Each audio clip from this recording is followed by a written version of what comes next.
आज हम 11th class के फर्स्ट चैप्टर फिजिकल वर्ल्ड के बारे में पढ़ते हैं। पहले हम इस टर्म को समझते हैं कि फिजिकल वर्ल्ड होता क्या है। तो यूनिवर्स में दो चीज़ें होती हैं, एक तो हम और एक हमारे अलावा बाकी जो भी पार्ट बच गया यूनिवर्स का वो सारा का सारा। तो भाई हमारे अलावा जो भी पार्ट बच गया यूनिवर्स का सारा वो सारा फिजिकल वर्ल्ड है।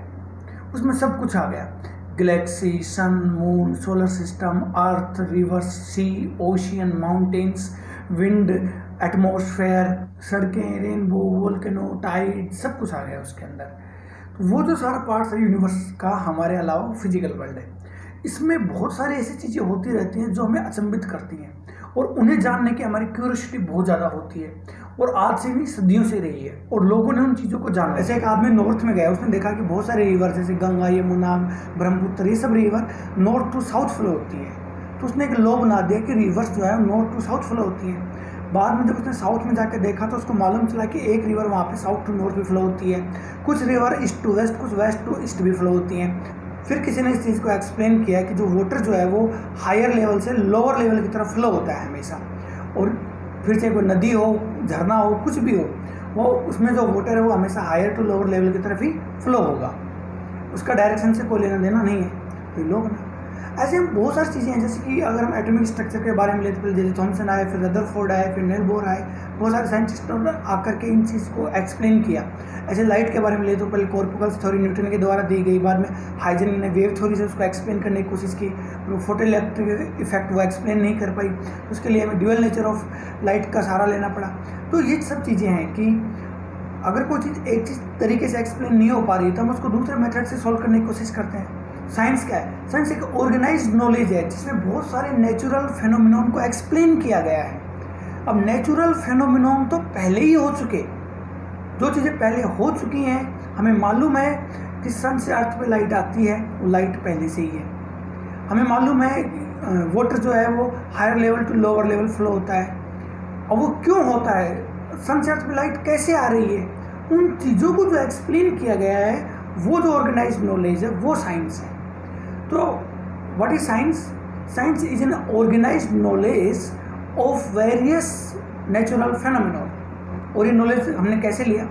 इसके लिए हमने बहुत सारे केयरफुल एक्सपेरिमेंटेशन की, कीन ऑब्जर्वेशन की, और बाद में उनको एनालिटिकल रीजनिंग भी दी कि इसमें ये चीज़ कैसे हुई, इसमें ये चीज़ कैसे हुई, इसमें ये बात इस वजह से हुई है। तो इन सब चीज़ों को सही तरीके से जब हमने एक्सप्लेन किया तो वो जो नॉलेज हमारे पास ऑर्गेनाइज्ड नॉलेज हुआ नेचुरल फेनोमेनॉन का, वही साइंस है। So what is science? Science is an organized knowledge of various natural phenomenon by careful experimentation and keen observation. There are two types of science. One is biological science and other is physical science. Biological science के अंदर हम जितने भी living things हैं, चाहे वो पेड़ पौधे हों, ह्यूमन हों, बर्ड्स हों, एनिमल्स हों, उन सबको हम बायोलॉजिकल साइंस में पढ़ते हैं। और जो फिजिकल साइंस है उसके मेन दो पार्ट्स होते हैं, एक फिजिक्स और एक केमिस्ट्री। और भी बहुत सारे part, there are some important other parts are also which is mentioned there. Science ने सबसे ज़्यादा तरक्की पिछले 60-70 सालों में की है, क्योंकि लोगों का साइंटिफिक एटीट्यूड रहा है। साइंटिफिक एटीट्यूड और साइंटिफिक मेथड को मैं एक्सप्लेन करता हूँ। साइंटिफिक एटीट्यूड का मतलब होगा है कि कोई आदमी है वो किसी प्रॉब्लम को सॉल्व करने के लिए बहुत ही ओपन माइंडेड है, बहुत ही फ्लेक्सिबल है, न्यू आइडियाज़ को एक्सेप्ट भी करता है और वो बिना किसी रीजन के उसके इंपॉर्टेंट पॉइंट्स को कभी नेग्लेक्ट नहीं करता है।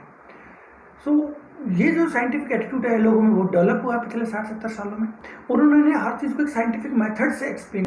साइंटिफिक मेथड्स मीन्स दैट जब कोई साइंटिस्ट किसी नेचुरल लॉ को एक्सप्लेन करता है तो उसके द्वारा जो स्टेप बाय स्टेप जो अप्रोच काम में ली जाती हैं, जो कि उस लॉ को एक्सप्लेन करती हैं, वो सब साइंटिफिक मेथड्स में होती है। अगर जनरली हम बात करें साइंटिफिक मेथड्स के बारे में, तो जो एक्सपेरिमेंट्स किए जाते हैं वो बहुत ही कंट्रोल्ड एक्सपेरिमेंट होते हैं। उनकी एक क्वांटिटिव और क्वालिटिव रीजनिंग उसके पीछे होती है, और साइंटिस्ट के द्वारा एक मैथमेटिकल मॉडल दिया जाता है ताकि हम उस लॉ को काउंट कर सकें और उस नेचुरल फेनोमेनन को काम में लेकर के हम और क्या क्या कर सकते हैं, वो हमारे कितना काम का है, और अगर ज़रूरी हो तो उसकी थ्योरी को भी मॉडिफाई करना, वो भी बिल्कुल सबूतों के साथ। ये सब एक साइंटिफिक मेथड होता है। तो साइंटिफिक मेथड्स ये हैं। जैसे कि एक साइंटिस्ट ने बताया कि जो प्लैनेट्स होते हैं वो सन के चारों तरफ एक सर्कुलर ऑर्बिट में चक्कर काटते हैं, लेकिन बाद में जॉन केपलर ने इसको ऑब्जर्व किया और उसने कहा कि वो एक इलिप्टिकल शेप के अंदर है, ना कि एक सर्कुलर शेप के अंदर है। तो उस थ्योरी को इससे रिप्लेस किया गया। जॉन केपलर ने अपनी नई थ्योरी दी जो कि पहले वाले से डिफर थी, बट उसके पास एविडेंस थे तो उसकी थ्योरी को एक्सेप्ट किया गया। ऐसे अगर हम अभी कुछ देर पहले भी हमने एग्जांपल लिया था एटॉमिक स्ट्रक्चर का, जे थॉमसन वगैरह का, इन सब का, और लाइट का भी एक एग्जांपल लिया था कि उसमें भी नई नई थ्योरीज आई। तो ये सब साइंटिफिक थ्योरीज हैं। सो व्हाट इज साइंटिफिक थ्योरी, इसको थोड़ा ध्यान से सुनना। हम किसी फिजिकल सिस्टम को एक्सप्लेन करने के लिए कुछ लॉज काम में लेते हैं और फिर उसको एक नाम दे देते हैं, that is theory. So what is scientific theory? Theory is a given name to a set of limited number of laws in terms of which the behaviour of a physical system can be explained. अब हम बात करते हैं कि physics है क्या, इसमें हम किस चीज़ के बारे में पढ़ते हैं। तो फिजिक्स के अंदर हम जो नेचर में जो हो रहा है, जो नेचुरल जो लॉज हैं, जो फेनोमेनॉन है, हम केवल उन्हीं को पढ़ते हैं। जबकि केमिस्ट्री के अंदर मैटर के स्ट्रक्चर के बारे में पढ़ते हैं, उसके केमिकल कंपोजिशन के बारे में, उसकी बॉन्डिंग के बारे में, उसके बिहेवियर के बारे में, इनके बारे में पढ़ते हैं। लेकिन हम फिजिक्स के अंदर जो नेचर में जो लॉज हैं, सन से अर्थ पे लाइट कैसे आती है, इलेक्ट्रिसिटी क्या है, इलेक्ट्रोमैग्नेटिज्म क्या है, इलेक्ट्रोमैग्नेटिक वेव्स क्या हैं, फोर्स क्या है, और भी बहुत सारे लॉज हैं, इन सबको हम फिजिक्स के अंदर पढ़ते हैं। अब इतने सारे लॉज हैं, इतने सारे रूल्स हैं कि इनको पढ़ने के लिए हमें उनको यूनिफाई करना पड़ता है।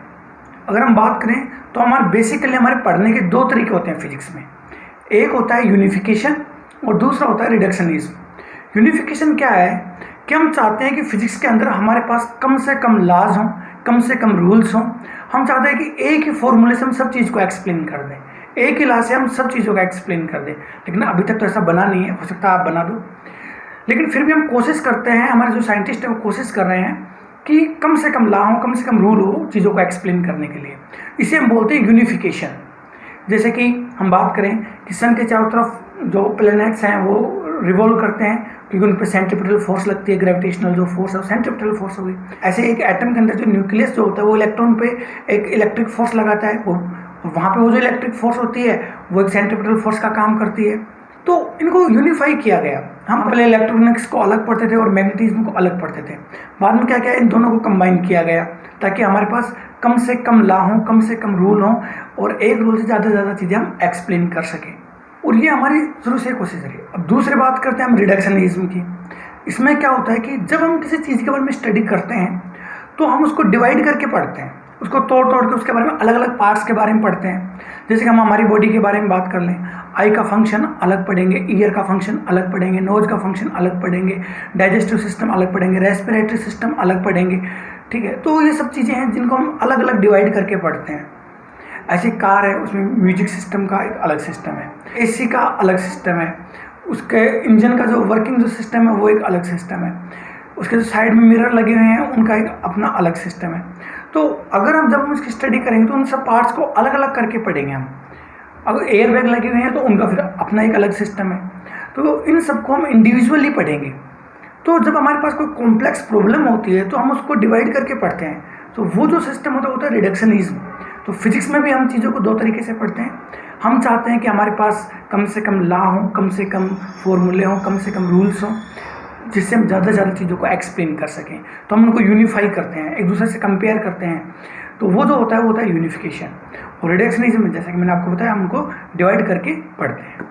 फिजिक्स के स्कोप बहुत सारे हैं और बहुत सारी चीज़ें दी गई हैं, इसके अलग अलग फील्ड के अंदर इसके क्या क्या यूजेस हैं, वो सब चीज़ें मतलब आप नॉर्मली बुक से रीड कर लोगे तो आप समझ में आ जाएगा। फिर साइंटिस्टों के नाम दिए गए हैं कि किस साइंटिस्ट ने किसकी डिस्कवरी की, कौन किस कंट्री का था, कब किया, कब नहीं किया, वो नॉर्मली आप बुक से देखना। फिजिक्स के अंदर जब हम चीज़ों के बारे में स्टडी करते हैं तो हम उसको देखते हैं कि वो मैक्रोस्कोपिक है या माइक्रोस्कोपिक है।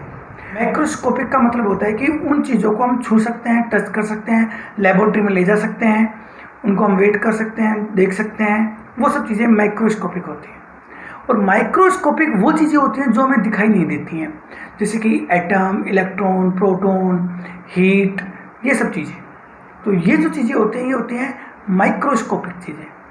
लेकिन आजकल इन दोनों के बीच में एक नई चीज़ और आ गई है और वो है मीजोस्कोपिक। मीजोस्कोपिक क्या होता है, अब जैसे एक गिलास पानी लो, उसके अंदर आप एक बूंद इंक डाल दो तो इंक की आपको उसमें वो जो लेयर्स होती हैं वो दिखाई देंगी, लेकिन उन लेयर्स को आप पकड़ के बाहर नहीं निकाल सकते। तो वो दिखाई तो दे रही हैं, मीन्स दिखाई दे रही हैं, इसका मतलब मैक्रोस्कोपिक। निकाल नहीं सकते, छू नहीं सकते, मतलब माइक्रोस्कोपिक।